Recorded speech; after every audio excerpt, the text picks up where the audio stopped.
मैं एक निजी जासूस पीआई हूँ और मेरी क्लाइंट ने मुझसे उसे पीछा करने के लिए कहा। इसके बाद चीजें और भी अजीब हो गईं। चलो पहले जरूरी बात कर लेते हैं। एक निजी जासूस होना बहुत अच्छा नहीं है। यह वैसा नहीं है जैसा आप सोचते हैं। यह मूल रूप से लोगों को परेशान करने जैसा है। पुरुष पीआई को इसीलिए रखते हैं ताकि वे अपनी पत्नियों और गर्लफ्रेंड्स को परेशान कर सकें। कभी कभी बहुत कम मौकों पर कोई आपको किसी लापता कुत्ते को ढूंढने के लिए कह सकता है या फिर किसी पुरुष को परेशान करने के लिए भी रख सकता है। लेकिन कुल मिलाकर काम यही होता है। कभी कभी मुझे बेफाई के ठोस सबूत जुटाने होते हैं, लेकिन अधिकतर मामलों में मेरे क्लाइंट बस अपने एक्स पार्टनर को मानसिक रूप से परेशान करना चाहते हैं। उन्हें अस्थिर और घबराया हुआ महसूस कराना चाहते हैं ताकि कोर्ट में वे विश्वसनीय न लगें या कानूनी समझौतों पर ध्यान न दें, जिससे वे किसी संपत्ति या पैसे से वंचित हो जाएं। तो यही मेरा काम है। मैं एक मोहरा हूँ और लगभग हमेशा ऐसे पुरुषों के लिए काम करता हूँ जो यह सोचते हैं कि कोई महिला अगर सार्वजनिक रूप से किताब पढ़ रही है तो वह दरअसल किसी पुरुष का ध्यान आकर्षित करना चाहती है। मेरे पास कोई ऑफिस नहीं है, कुछ समय के लिए था, लेकिन हालात मुश्किल हैं, जैसा कि आप में से बहुत लोग जानते होंगे, और पीआई का काम ज़्यादा फायदेमंद नहीं है। मैं अब भी यह काम क्यों कर रहा हूँ, मुझे खुद नहीं पता। बस इतना कह सकता हूँ कि मैं खुद का बॉस हूँ और बाहर की दुनिया बहुत आसान नहीं है। जब मैंने यह काम शुरू किया था, तब मेरी उम्मीदें कुछ और थीं।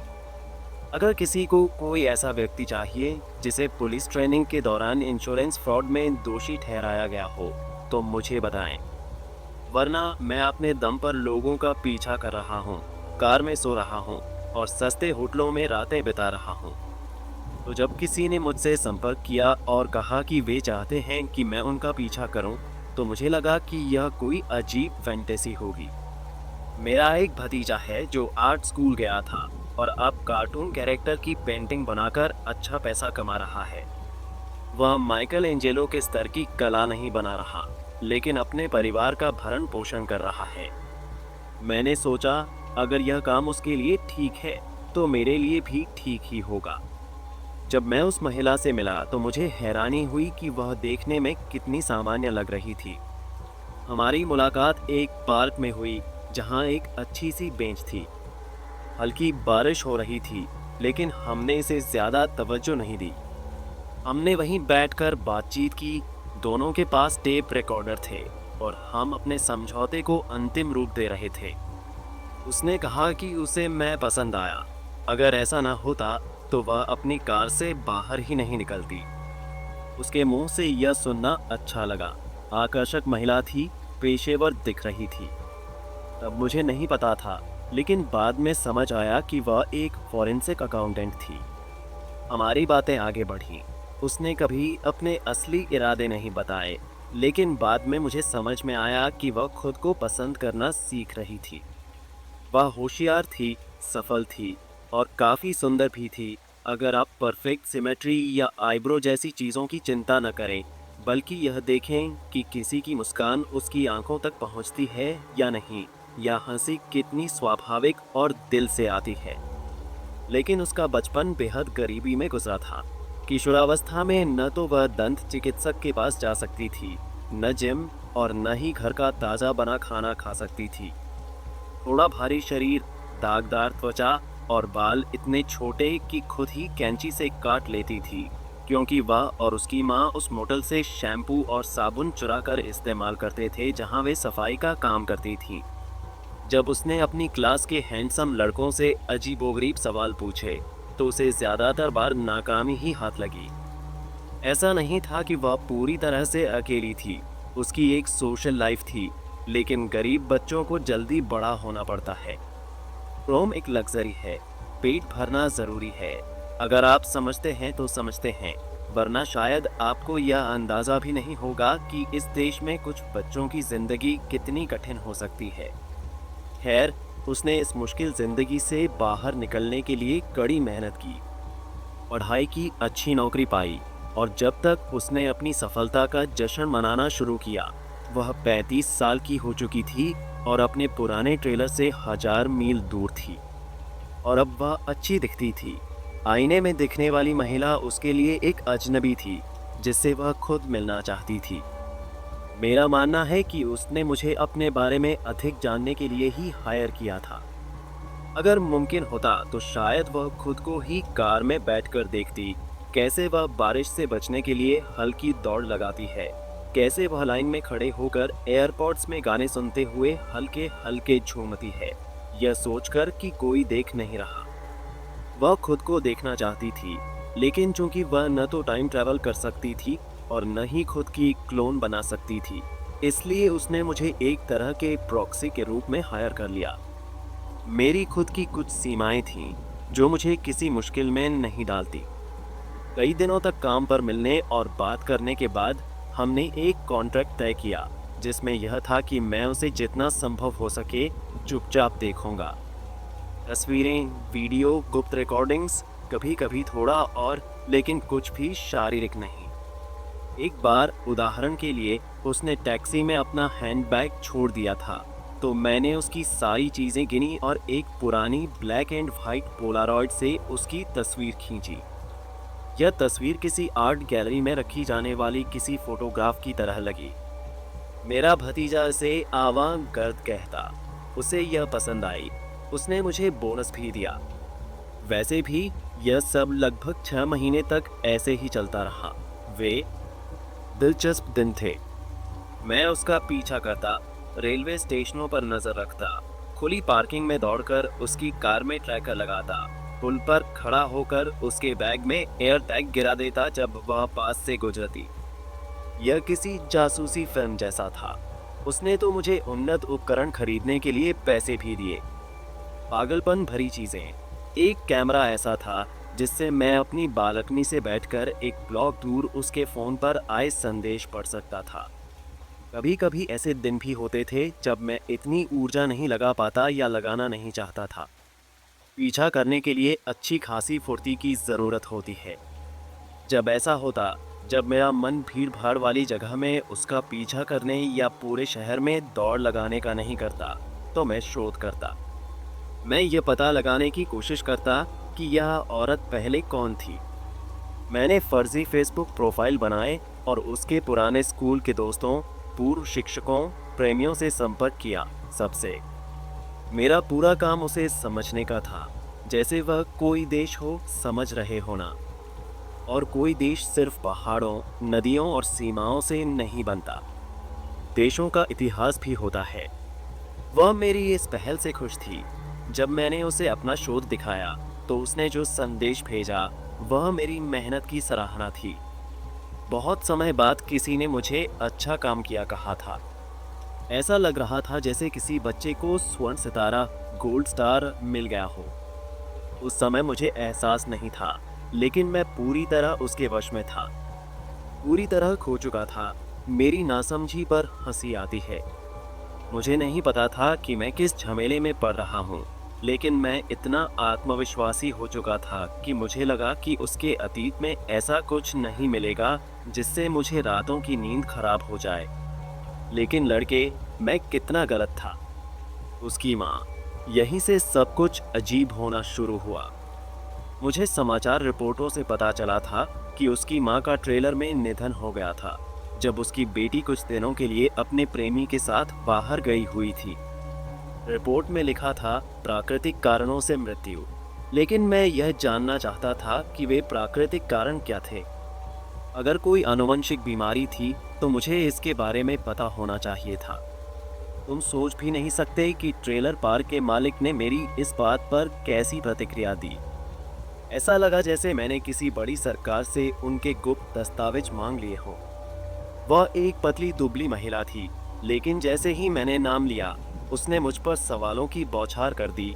तुम ये क्यों जानना चाहते हो? किसने भेजा तुम्हें? कौन पैसा दे रहा है तुम्हें? क्यों पुरानी बातें खोद रहे हो? उसने मेरी धज्जियां उड़ा दी।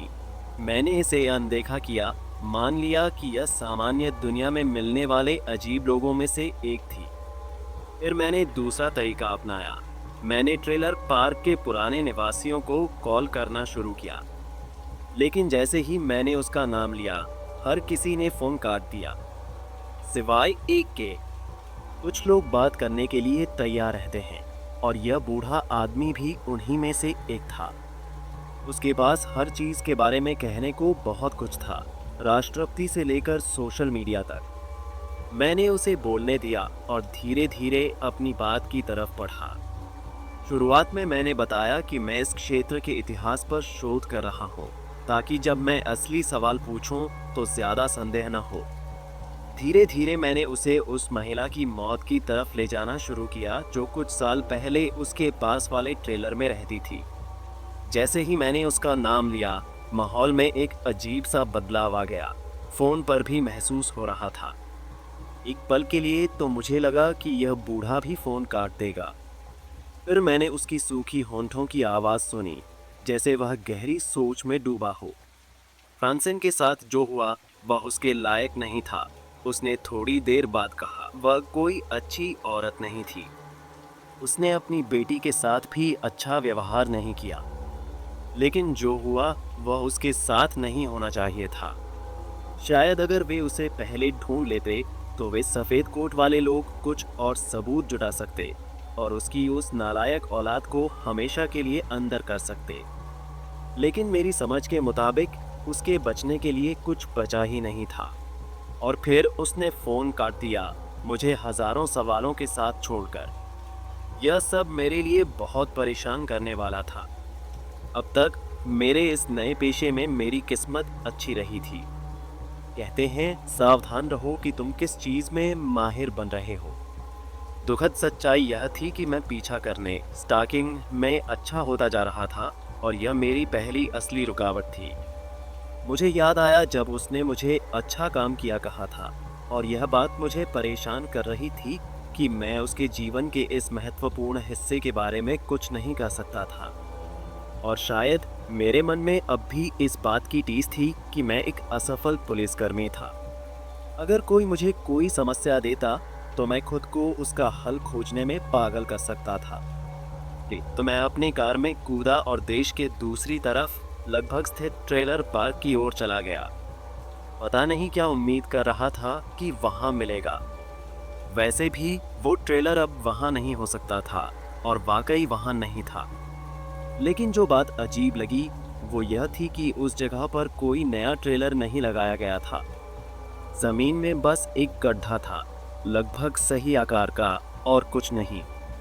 बस एक खाली जगह जहां कभी ट्रेलर खड़ा था, और उसके दोनों तरफ के ट्रेलर भी खाली पड़े थे। मैंने खिड़की से झांककर यह देखने की कोशिश की, बिल्कुल कानूनी और सभ्य तरीके से। ज़्यादातर ट्रेलर खाली कर दिए गए थे, लेकिन कुछ में अब भी चीज़ें पड़ी थीं। प्लेटें और छोटी मोटी सजावट की चीज़ें अब भी रखी थीं, जैसे मालिक जल्दी में चले गए और उन्हें समेटने का समय नहीं मिला। आपको यहाँ ज़्यादा देर नहीं रुकना चाहिए साहब। एक लड़की करीब 20 फुट दूर खड़ी थी, हवा में ज़ोर से चिल्लाकर बोल रही थी ताकि उसकी आवाज़ सुनाई दे। इस गंध से लोग बीमार हो जाते हैं। मैंने अपनी नाक से कोड़ी। मुझे पता था कि वो किस गंध की बात कर रही थी। जब से मैं इस खाली जगह के पास आया था, तभी से महसूस कर रहा था एक हल्की सी सड़ी हुई गंध, जिसने मुझे किसी अजीब से पालतू जानवरों की दुकान की याद दिला दी। क्या मतलब? गंध से लोग बीमार पड़ जाते हैं। उसने ऐसे कहा जैसे यह तो सभी को पता होना चाहिए। जो औरत वहां मरी थी, उसकी बदबू इतनी भयानक थी कि पड़ोसी बीमार पड़ गए। फिर उनके पड़ोसी, फिर उनके पड़ोसी। कई ट्रेलरों तक यही हाल था। अब कोई वहां रहना नहीं चाहता, रह भी नहीं सकता। 2 साल पहले एक जोड़ा रहने आया था, वो भी बीमार पड़ गए।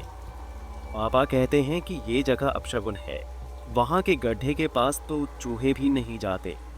गंध सच में अच्छी नहीं थी, लेकिन यह ट्रेलर पार्क ऐसा लग रहा था कि यहाँ कारों के पहिए तक चोरी हो जाते होंगे। बुरी गंधों की तो यहाँ के लोग शायद आदत डाल चुके होंगे। फिर ये वाली बदबू इतनी अलग क्यों थी? मैंने लड़की की तरफ देखा। तुम्हारे पापा कहाँ हैं? कुछ मिनट बाद मैं एक ट्रेलर के बाहर खड़ा था, इंतज़ार कर रहा था। लड़की अंदर गई थी अपने पिता को बुलाने। और तब से मैं दुनिया के सबसे शांत ट्रेलर पार्क में खड़ा सिर्फ झींगुरों की आवाज़ और दूर की सड़क पर चलते ट्रैफिक की हल्की गूंज सुन रहा था। जगह मर रही थी, इतना साफ था। जब उसके पिता बाहर आए तो कुछ मिनटों तक कुछ नहीं बोले। उन्होंने एक सिगरेट जलाई और मुझे भी ऑफर की। मैंने मना कर दिया क्योंकि काफ़ी पहले छोड़ चुका था। कुछ देर बाद उन्होंने कहा, मैं तुम्हें अंदर बुलाता, लेकिन अगर तुम उस पुरानी ज़मीन के पास खड़े रहे हो तो शायद मैं तुम्हें अपने घर में नहीं आने देना चाहता। बुरा मत मानना। कोई बात नहीं, मैंने जवाब दिया। सैली कह रही थी कि तुम इतिहासकार हो। वो आदमी बहुत बूढ़ा नहीं था, ज़्यादा से ज़्यादा 35 साल का होगा, लेकिन उसने मुझे ऐसे देखा जैसे मैं कोई शरारती लड़का हूँ जिसे उसने अपने घर पर अंडे फेंकते हुए पकड़ लिया हो। असल में तुम हो कौन? निजी जासूस, मैंने कहा। हाँ, अब बात समझ में आई। कोई रिश्तेदार सच जानना चाहता है। सुना था कि हेंडरसन की कोई अमीर बहन थी। बिल्कुल यही बात है, मैंने झूठ बोला। वो लोग आधिकारिक कहानी पर भरोसा नहीं कर रहे और सही भी कर रहे हैं, उसने कहा। हेंडरसन जब यहाँ रहने आया था तब बिल्कुल तंदुरुस्त था। जो लोग बीमार पड़े उनके साथ न्याय नहीं हुआ। और बेचारी फ्रांसिन, उन्होंने कहा कि वो प्राकृतिक कारणों से मरी थी। आदमी, मैं तब बच्चा था, लेकिन तब भी जानता था कि यह सब झूठ है। गंध ही इतनी भयानक थी। तुम सोच रहे हो कि अभी बदबू खराब है, लेकिन उस वक्त तो, जब उन्होंने पूरा ट्रेलर उठाकर कचरे में फेंकने के लिए ले गए थे, भाई वो नर्क से भी बुरा था। पूरी कॉलोनी को हटाने की बातें हो रही थीं, लेकिन हम जैसे लोगों की परवाह किसे थी? कोई कुछ करने वाला नहीं था। वह किस कारण मरी पता नहीं, बस इतना यकीन है कि फ्रांसिन की लड़की ने झूठ बोला। उसने कहा कि जब वह वीकेंड से पहले घर से गई थी तो उसकी माँ जिंदा और स्वस्थ थी और उनके बीच सब कुछ ठीक था। लेकिन यह सब बकवास था। हमने हफ्तों से उनकी लड़ाई सुनी थी और फिर वो लाश, उसकी जो हालत थी, उसे देखकर नहीं लगता कि वह बस कुछ ही दिनों से सड़ रही थी। उसने मुझे एक और सिगरेट ऑफर की। मैंने मना कर दिया। उसने खुद जलाई। कुछ ही मिनटों में दूसरी सिगरेट। उसे देखकर ही मेरी बेचैनी बढ़ गई। मैं कुछ कहना चाहता था, कुछ भी, ताकि थोड़ी और जानकारी मिल सके, लेकिन मैंने झूठ बोला था कि मैं किसी और के कहने पर यहाँ आया हूँ और मैं खुद को फंसाना नहीं चाहता था। इसलिए बस चुपचाप बैठा रहा और उसके छोटे से आंगन की लाइट की हल्की सी भनभनाहट सुनता रहा। दूसरी सिगरेट खत्म होने के बाद उसने अपनी पिछली जेब में हाथ डाला और एक पुरानी तस्वीर निकाली। उम्मीद है कि तुम्हें हेंडरसन और बाकी लोगों के लिए न्याय मिलेगा, उसने कहा। बस यही एक सबूत था जो मेरे पास था कि कुछ गड़बड़ ज़रूर हुई थी। उसने मुझे वह तस्वीर दी। पहली नज़र में समझ पाना मुश्किल था कि उसमें क्या था। सूखे पत्तों का ढेर लग रहा था, शायद खाद। मैंने कुछ सेकंड तक गौर से देखा, लेकिन कुछ भी स्पष्ट समझ नहीं आया। यह जिस दिन वे लोग ट्रेलर हटाने आए थे उसी दिन ली थी। मुझे अपने दोस्त के कंधों पर चढ़ना पड़ा था यह खींचने के लिए। यह क्या है, मैंने पूछा, और जैसे जैसे तस्वीर के विवरण समझ आने लगे मेरी रूह कांपने लगी। जो कुछ भी था वह एक सोफे पर गिरा हुआ था जिसके पीछे फूलों वाली वॉलपेपर दिख रही थी। आकार इंसान जैसा था, लेकिन पूरा छेदों और गड्ढों से भरा हुआ। पूरी जिंदगी में मैंने ऐसा कुछ नहीं देखा था। यह फ्रांसिन है, उसने कहा, या कम से कम जो उससे बचा था। उसने मुझे तस्वीर रखने दी। शायद यही उसके जीवन की सबसे दिलचस्प घटना थी और वह इसे किसी के साथ साझा करने का इंतजार कर रहा था। उसे यह बताने में खुशी हो रही थी, खासकर मेरी प्रतिक्रिया देखकर। शायद मैं इतना डर गया था कि मेरा चेहरा पीला पड़ गया होगा। मैं बस यह सोचता रहा कि आखिर ऐसा क्या हुआ जिससे एक शरीर इस हाल में पहुंच गया। होटल में अच्छी रोशनी में मैंने उस तस्वीर को बार बार देखा। कुछ तो ऐसा था उसमें जो अंदर तक बेचैन कर रहा था, यह जानते हुए कि यह किसी महिला का शरीर था। वो सारे छेद और गड्ढे उसकी मांस में बने थे और उसकी त्वचा को क्या हुआ था कि वह इस अजीब बनावट में बदल गई। वह तो किसी पुराने सड़ चुके कॉफी के ऊपर उगने वाले फंगस जैसी लग रही थी। मेरे मन में आया कि मैं अपने क्लाइंट से इस बारे में पूछूं, लेकिन मुझे पता था कि यह सही तरीका नहीं होगा। सबसे पहले अगर मुझे पूछना पड़ता तो इसका मतलब था कि मैं अपना काम ठीक से नहीं कर रहा था। उसने मुझे एक खास काम के लिए रखा था और वह इसमें सीधे किसी से सवाल करना शामिल नहीं था। और दूसरी बात, मैंने पुलिस की रिपोर्ट पढ़ी थी जितनी सार्वजनिक रूप से उपलब्ध थी। उसने साफ कहा था कि वह शुक्रवार को घर से निकली थी और सोमवार को लौटी थी। पर अगर वह आदमी सही था तो क्या उसने सच में अपनी माँ को जिंदा छोड़ा था?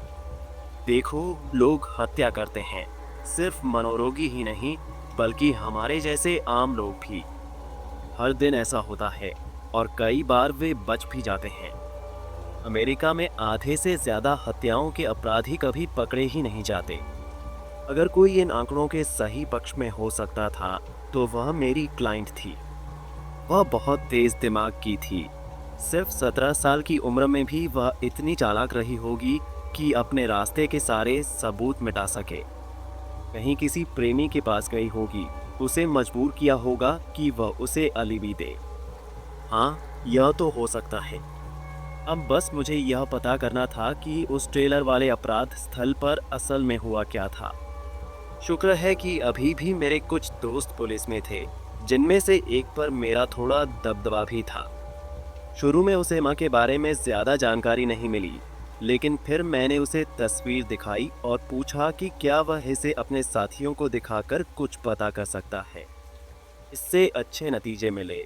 कुछ दिन बाद वह एक अजीब सी जानकारी लेकर लौटा, लेकिन मैंने तुरंत ही उसमें संबंध जोड़ लिया। मैं ज़्यादा विस्तार में नहीं जाऊंगा। बूढ़ा आदमी एक टब में मिला, बुरी हालत में, किसी पुराने अपार्टमेंट बिल्डिंग में।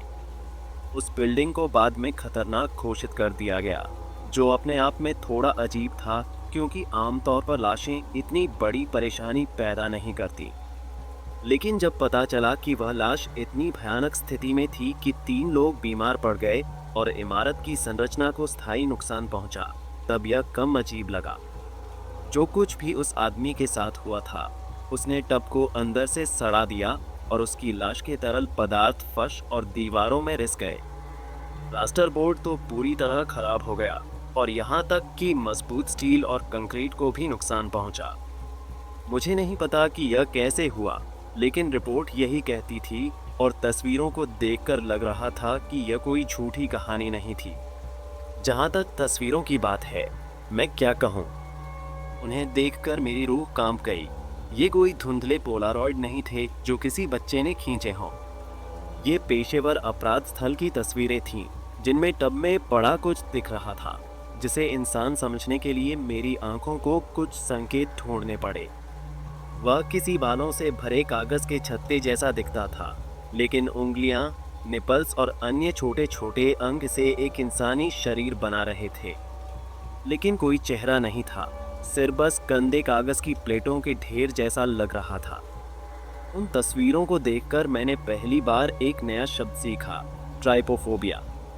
और ये सिर्फ वही एक आदमी नहीं था, वह बिल्डिंग ग्राउंड फ्लोर के एक किराएदार की गुमशुदगी से जुड़ी हुई थी, एक कंप्यूटर इंजीनियर। मुझे उसकी ज़्यादा चिंता नहीं थी, लेकिन जो चीज़ मेरे ध्यान में आई वह यह थी कि पूरी बिल्डिंग में केवल एक ही महिला रह रही थी, दूसरी मंजिल के अपार्टमेंट में। उसका नाम कुछ जाना पहचाना लग रहा था, इतना कि मेरी गर्दन के रोंगटे खड़े हो गए। पुलिस ने मौके पर उसकी एक तस्वीर भी ली थी और हाँ, वह वही थी, मेरी क्लाइंट, लेकिन किसी और नाम से। जाहिर था कि यहाँ कुछ गड़बड़ थी, वरना नाम बदलने की ज़रूरत क्यों पड़ती। मैंने सोचा कि हो सकता है उसने अपनी ही माँ का कत्ल किया हो।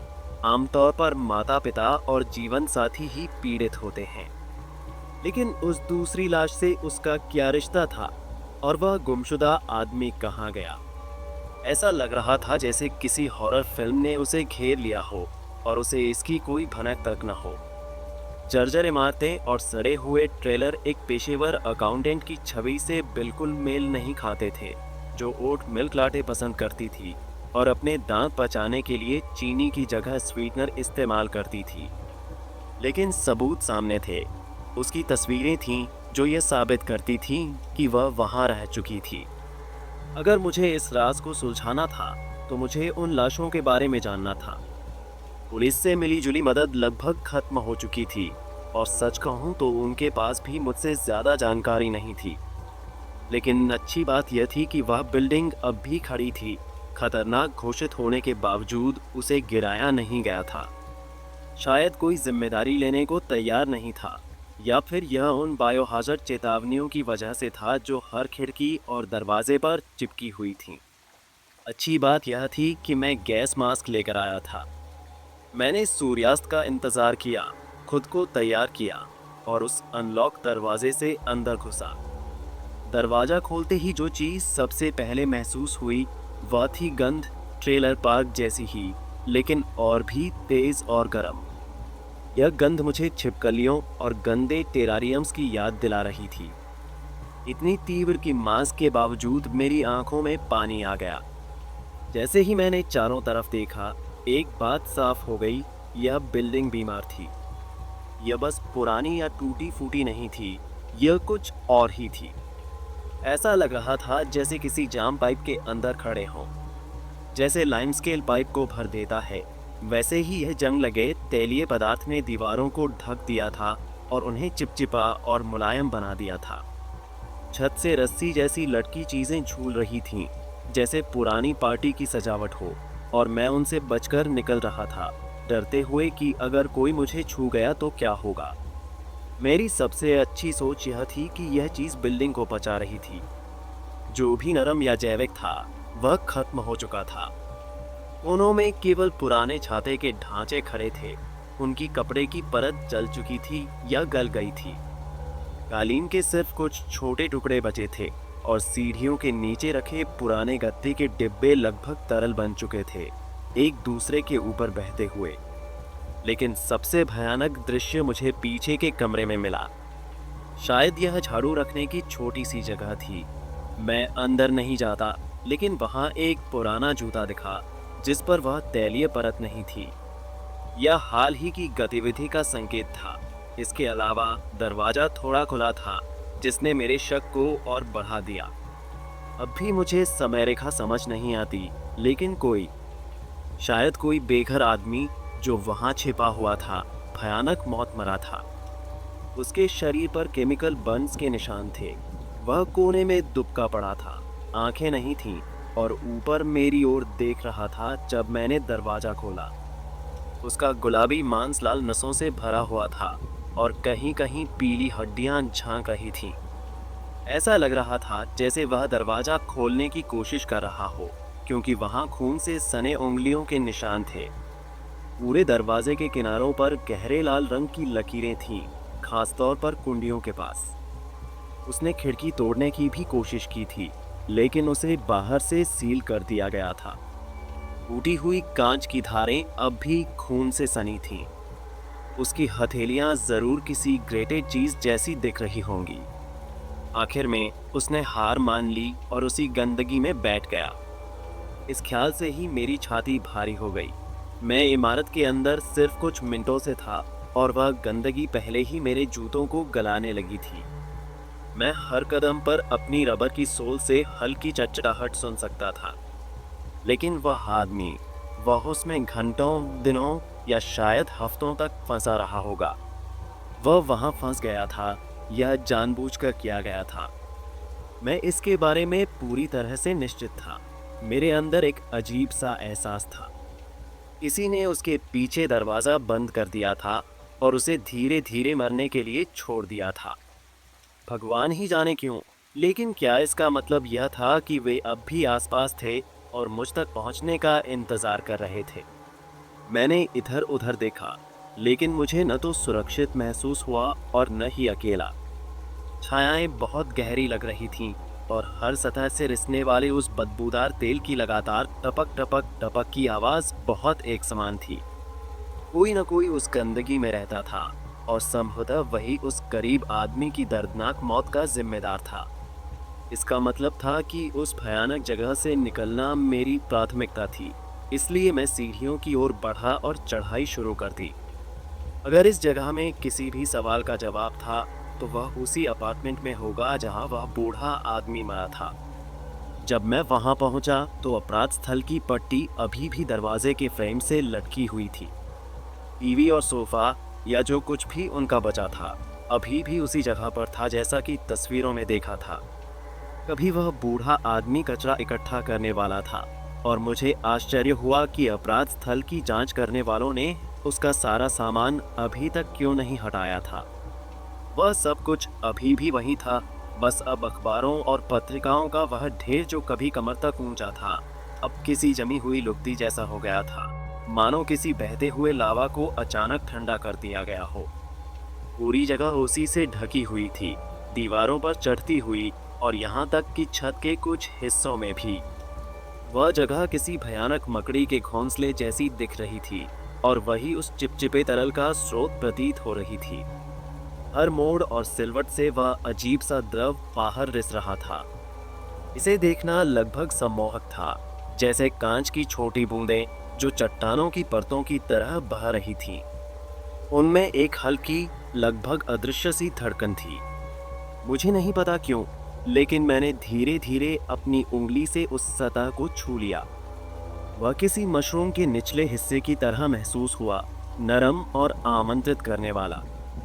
मैंने दस्ताने नहीं पहने थे और उस एक हल्के स्पर्श से मेरी उंगली पर उस अजीब सिरप की एक बूंद लग गई। एक झुनझुनी सी हुई जो पूरी तरह से असहज भी नहीं थी। यहाँ तक कि मेरी उंगली से बहता खून भी गर्म और गीला महसूस हो रहा था, जैसे गर्म पानी में हाथ डालने पर होता है। मुझे यह अच्छा लगा, इतना अच्छा कि मैं और अधिक चाहता था। मैंने अपना हाथ उस घोंसले में और भीतर डालने के लिए बढ़ाया ही था कि तभी अचानक उसमें से एक हाथ निकला और मेरी कलाई पकड़ ली। मैं इतना हैरान था कि कोई आवाज तक नहीं निकाल पाया, बस चुपचाप पीछे गिर पड़ा जैसे ही उस हाथ ने मुझे पीछे धकेला। फिर एक अधजले और लगभग चमड़ी रहित हाथ के बाद एक चेहरा बाहर निकला, किसी डरावने सपने की तरह। काली आंखें और बिना होंठों का मुंह। वह आदमी एक सड़ी गली लाश जैसा दिख रहा था, जैसे कोई अधखाया मांस का टुकड़ा।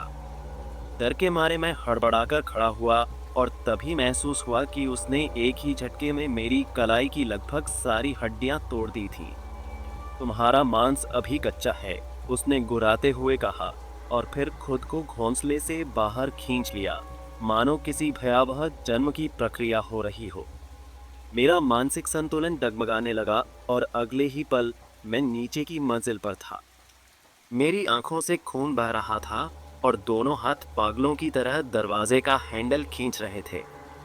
मेरा दिमाग जैसे टूटकर बिखर गया था। मैंने लाल आंसू पोंछे, लेकिन दरवाज़ा खोलने की कोशिश जारी रखी। मुझे बाहर जाना था। एक घुटते हुए इंसान को जैसे सांस लेने की ज़रूरत महसूस होती है, वैसे ही मुझे उस जगह से भागने की ज़रूरत थी। लेकिन मैंने बहुत बड़ी गलती कर दी थी। मैंने खतरे को सूंघ लिया था, लेकिन बड़ी साजिश को नहीं समझ पाया था। उस इमारत में आने और जाने का केवल एक ही रास्ता था और मैंने दरवाज़ा खुला छोड़ने की कोई व्यवस्था नहीं की थी।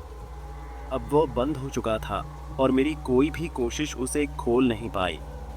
अगर मेरे पास ज़्यादा समय होता तो शायद मैं दरवाजे को तोड़ सकता था, लेकिन मेरी दिल की धड़कन इतनी तेज थी और मेरी दृष्टि धुंधली हो रही थी। मुझे बस वहाँ से भागना था। हवा बहुत गर्म थी, मेरा मास्क दमघोंटू लग रहा था। पसीने की बूंदें प्लास्टिक की अंदरूनी सतह पर जम गई थीं, जिससे देख पाना मुश्किल हो रहा था।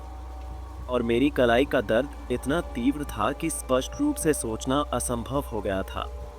पहले ही मुझे एहसास हो गया था कि मैं इस जगह के लिए तैयार नहीं था, लेकिन इसका सही अर्थ तब समझ में आया जब मैं दरवाजे को पकड़ने की कोशिश कर रहा था और मेरे दिमाग में बीमारी, संक्रमण और छिपे हुए खतरों की तस्वीरें दौड़ रही थीं। घबराहट मुझे पूरी तरह से अपने काबू में लेने वाली थी। बाहर की दुनिया, सामान्यता की दुनिया, बस वहीं थी। मैं इसे सुन सकता था। यातायात का हल्का शोर, उन पोस्टरों को रोशन करती हुई सड़क की पीली रोशनी। सिर्फ 30 मिनट पहले मैं वहीं था, सुरक्षित, इस जीवित बुरे सपने से बहुत दूर। अब मैं एक शिकार बनता जा रहा था। मैं इसे महसूस कर सकता था, जैसे मेरी हरकतें अब मेरी अपनी नहीं थीं। और फिर जब मैंने आखिरकार दरवाजे को छोड़ दिया और पलटा, तो देखा कि पीछे हॉलवे में छायाएं हिलने लगी थीं। सीढ़ियों से कोई नीचे उतर रहा था। कोई दूसरा रास्ता नहीं था, कोई और दरवाजा नहीं, कोई खिड़की नहीं। सिर्फ मैं, एक लंबा गलियारा और मेरी ओर आता हुआ एक भयानक डरावना साया। मेरे अंदर कुछ टूट गया। मैं इसे शब्दों में कैसे बयां करूं, समझ नहीं पा रहा हूं। मुझे अब भी यकीन नहीं कि वह इमारत और वह अजीब सा तरल मेरी सोच को बदल रहा था, या फिर शायद एक इंसान एक हद तक ही सब कुछ सह सकता है। लेकिन जैसे ही मैं पीछे की ओर दरवाजे से टकराया और नीचे गिर गया, मुझे अपनी चेतना की पतली परत चटकने की आवाज़ सुनाई दी। मैं सांस रोककर अपने भयावह अंजाम का इंतजार कर रहा था। मैंने लगभग सोचा कि अपनी रोशनी बंद कर दूं, लेकिन तब तक बहुत देर हो चुकी थी।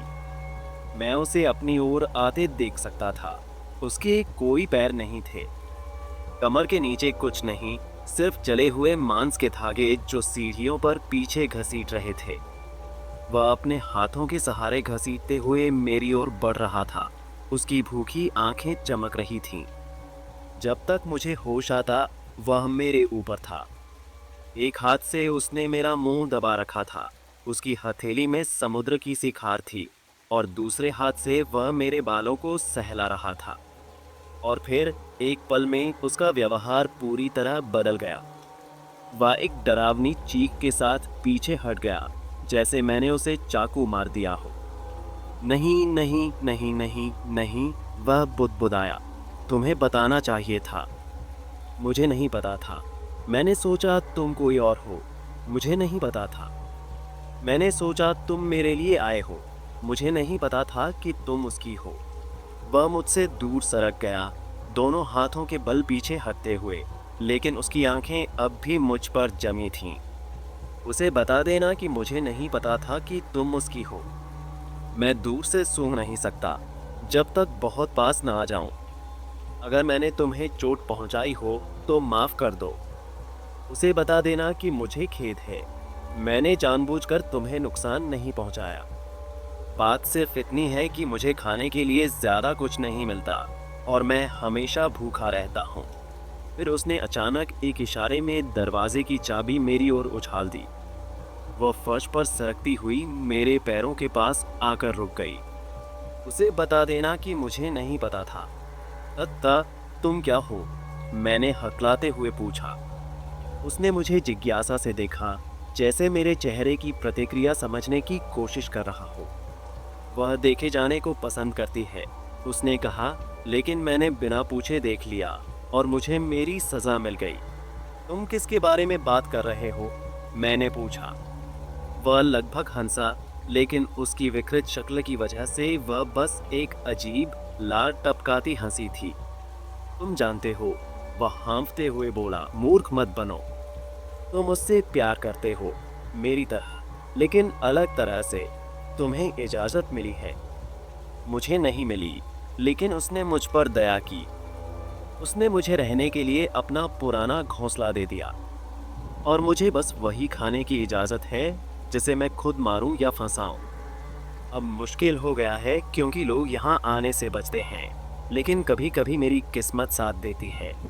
उसकी आंखें कोठरी की ओर एक अजीब भूख के साथ घूम गईं।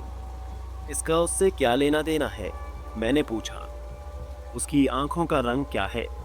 वह लगभग पागलपन से चिल्लाया, बोलो, जवाब दो, बताओ बताओ, उसकी आंखों का रंग क्या है? मैं रुक गया। यह शब्द मेरे मुंह में अजीब सा लग रहा था।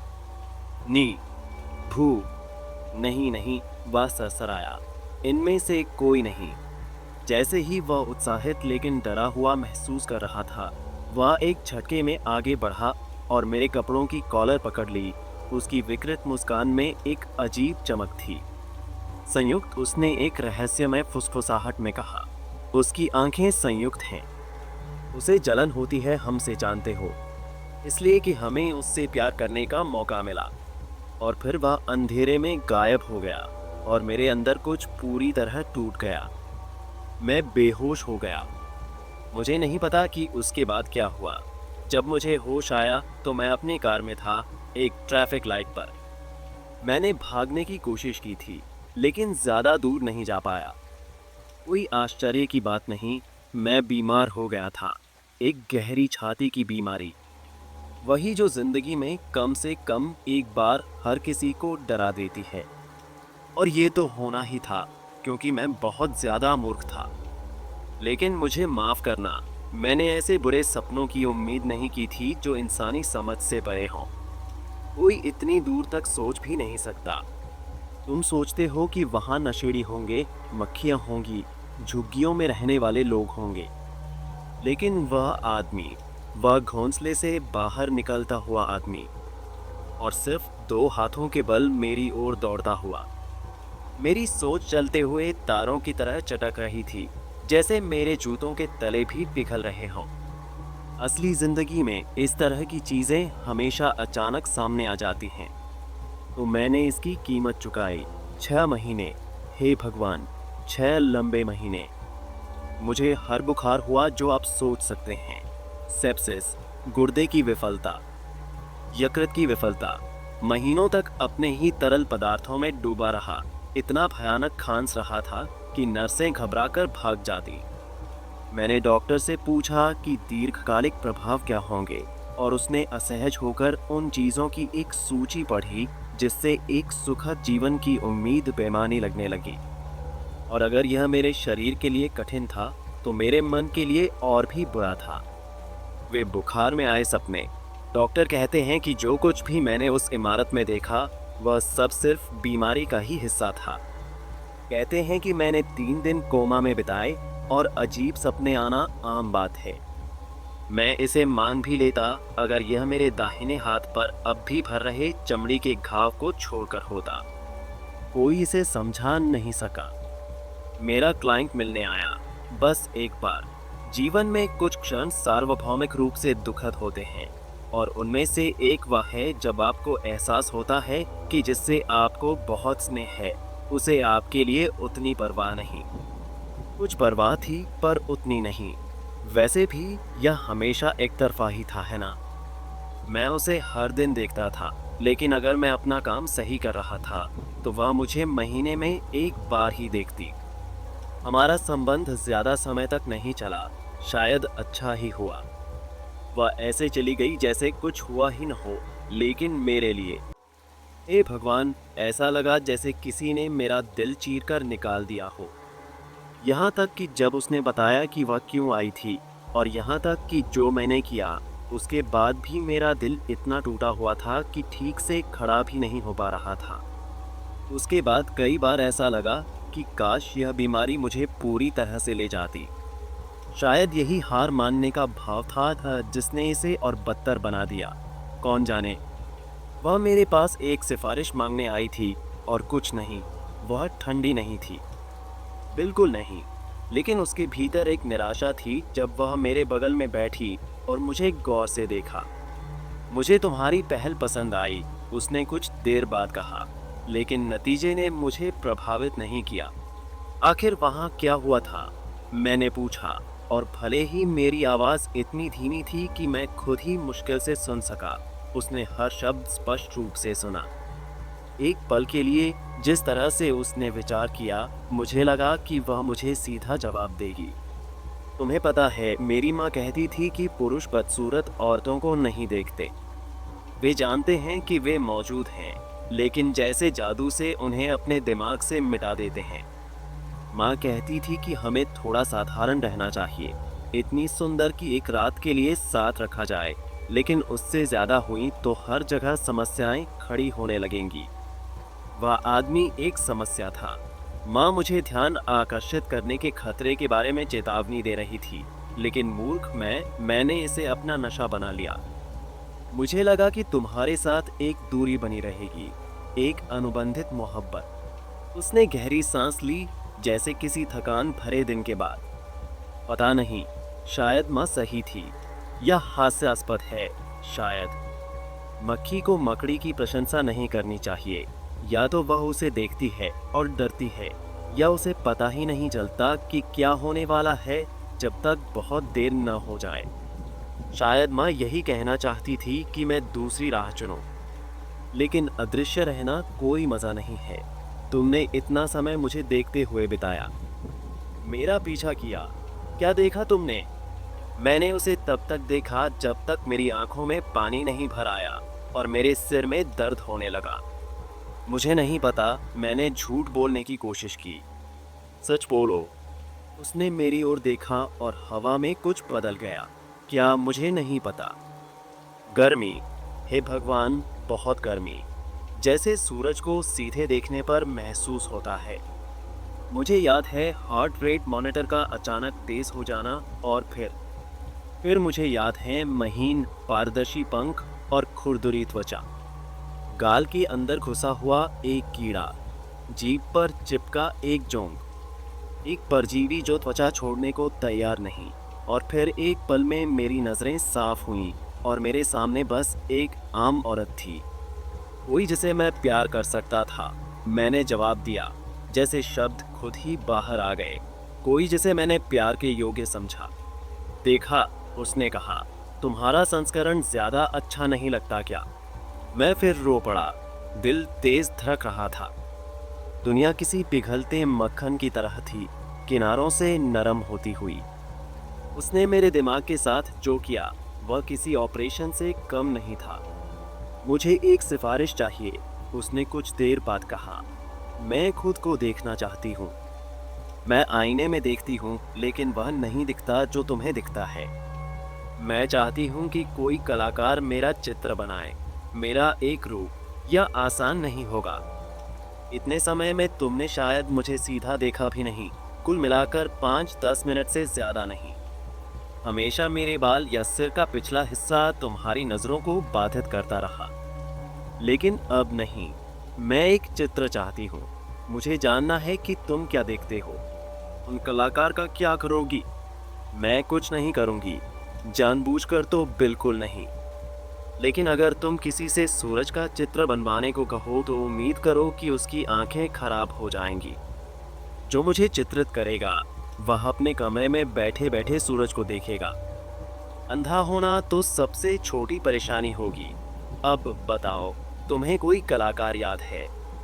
तुमने कभी जिक्र किया था, कोई चचेरा भाई शायद। एक कलाकार जिसे पैसों की ज़रूरत थी। मुझे यकीन है। मैं तुम्हें क्यों बताऊं? क्योंकि तुम मुझसे प्यार करते हो, उसने कहा, और क्योंकि चाहे जो भी हो तुम ठीक हो जाओगे और मेरे पास लौट कर आओगे। 1-2 साल में शायद। अभी तुम्हें लगता है कि मैं तुम्हारे ऊपर कोई प्रभाव नहीं डालती और यह सोच तुम्हें बहुत समय तक भाएगी। लेकिन यह आज़ादी भी मेरी दया पर है। तुमने अच्छा काम किया, पहले से बेहतर। और एक दिन जल्द ही तुम कोई बहाना लेकर मेरे पास लौटोगे, यह अनुबंध फिर से शुरू करने के लिए। मैंने कभी नहीं कहना चाहा, लेकिन सिर हिलाने की ताकत ही बची थी। और यह देखकर उसके चेहरे पर एक अजीब सी मुस्कान आ गई। अब नाम और नंबर दो, क्योंकि अंत में तुम मेरे हो, हमेशा से। उसने मेरे हाथ में कलम रखी। उसने मुस्कुराते हुए शाबाश कहा, और भगवान मेरी रक्षा करे। मैंने उसे अपने भतीजे का नंबर दे दिया।